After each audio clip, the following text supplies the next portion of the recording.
Hey everybody, this is Laird of Garskadden, and today I want to do a video about footage of the Turkish Prime Minister, and this is actually kind of old. It's from July 11th, 2008, and it's made by Pinocchio Armenia, which, yeah, okay, it's like the people who want to say that Armenia is lying about the Armenian Genocide, etc., etc. And I saw it. Somebody sent it to me and said, "Hey, look, this guy's telling the truth. You should listen to this guy." And I watched it, and it's this politician who's doing a lot of logical fallacies. And I told this guy named Osmanian Empire, who sent it to me, that it was absurd to try and go through all the logical fallacies. It would just be. I mean, anybody with a mind can look at this and just say this is ridiculous. And then he wanted to get all huffy and say, "Oh, ho, ho, you want to take the word of this other guy, but not this guy." And I'm just like, all right, you know what? Fine, I'll do it. And you know what? It's not that I think that I should take I should take everybody's opinion equally. There are better opinions than others, and we measure that by figuring out how logical and reasonable their argument is. And I thought when I watched this video that it was a good example for all the logical fallacies that I have to sift through every day with people who comment on my videos. So let's go ahead and get this going then and just see how it goes. We'll see how long this takes. All right, it's called Armenia Declined Turkish Prime Minister's Suggestion. Şöyle bir ifade var. Katledilen Hristiyanlar, katledilen Ermeniler. Neye dayanarak bunları söylüyorsunuz? Çok çirkin bir yaklaşım bu. Elinizde hangi belge var? Okay, he just said, why do you keep using the phrase massacred Christians? Why do you keep persisting in using these phrases? And he says, what evidence do you have that supports such conclusions? So he's buttering up the crowd basically right now. Şu anda Ermenistan Dışişleri Bakanı da burada. Bakın ben davetimi yaptım. 2005 yılında mektubumu yazdım. Okay, now he's issuing a red herring. This is a logical fallacy, which is totally changing the subject. And he says, let's see here. So he just says, right now, Armenia's Minister of Foreign Affairs is among us. And he says, look, I issued my invitation. I wrote a letter in 2005. Okay, what? And so you want to wait and see what he says. Okay, whatever. We have opened our archives, and to date, over 1 million documents regarding the issue have been cataloged. Okay, so we wait. We go on. Yeah, what the hell is he saying? If there is evidence in Armenian archives, they should open them. They too should catalog their documents or evidence. Okay, what does that have to do with the original thing? Then he says, why do you persist in using such phrases? He's saying that the Armenian genocide basically didn't happen. And he's saying that if there is evidence in Armenian archives, they should open them. So he's basically trying to imply that the Armenians don't have any evidence, and therefore they have no proof, whereas we Turks have opened our archives, we're good to go. Well, you know what? This is like a false dichotomy, basically, that there are only two sides to the argument. This is one thing I fall into a lot. They say, a lot of Turks, no offense, but it is Turkish people who say, I am on the Armenian side and stuff, and no, I'm American, okay, and I'm on nobody's side.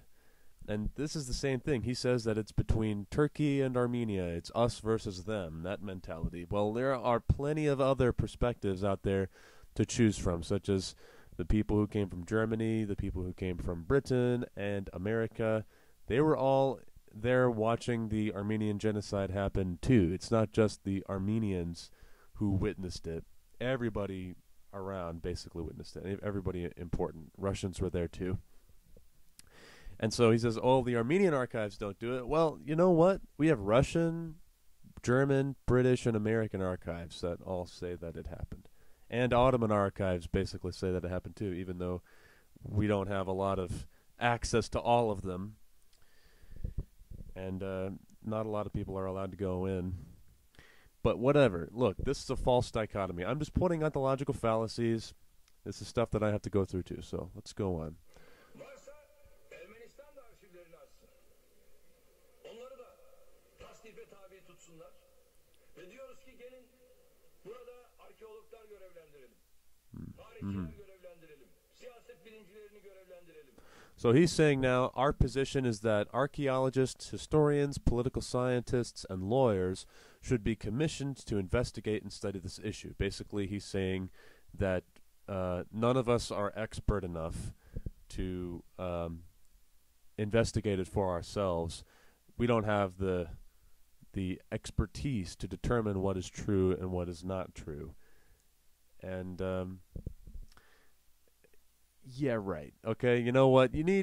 Anybody can look at the situation and say, with common sense even, and I understand that common sense can lead us in a bad direction and whatnot, but you know what? In this situation, in this context, in the Armenian Genocide, common sense suffices.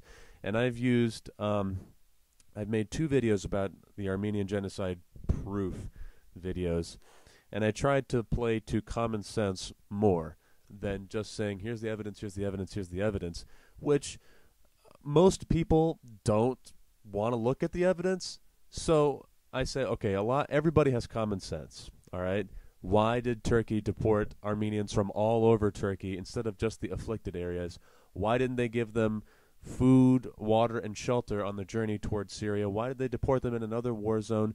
Why didn't they give them the housing that they promised in Syria? Why didn't they ever return the property that they stole from them or return any revenue to the Armenians afterwards?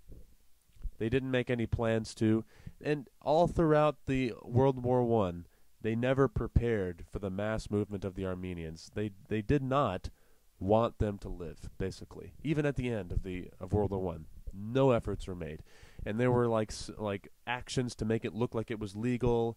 Oh, after Russia and Britain and Germany issued a joint declaration that said the people who are responsible for the Armenian massacres will pay for the crimes against humanity.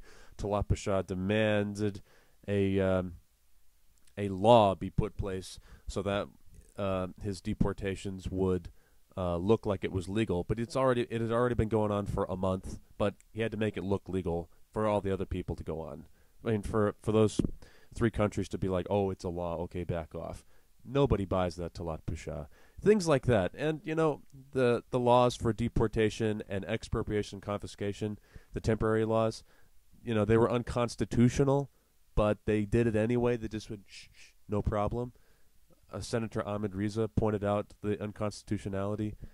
Common sense like that will just say, all right, yeah, this is a lot of bullshit. The Armenian Genocide happened. But let's go on. Oh, I didn't say that this guy, thank you, Vicky. The Turkish Prime Minister's name is Tayyip Erdogan, and this is in 2005, and I think. It doesn't say when he said this. Whatever, let's go on.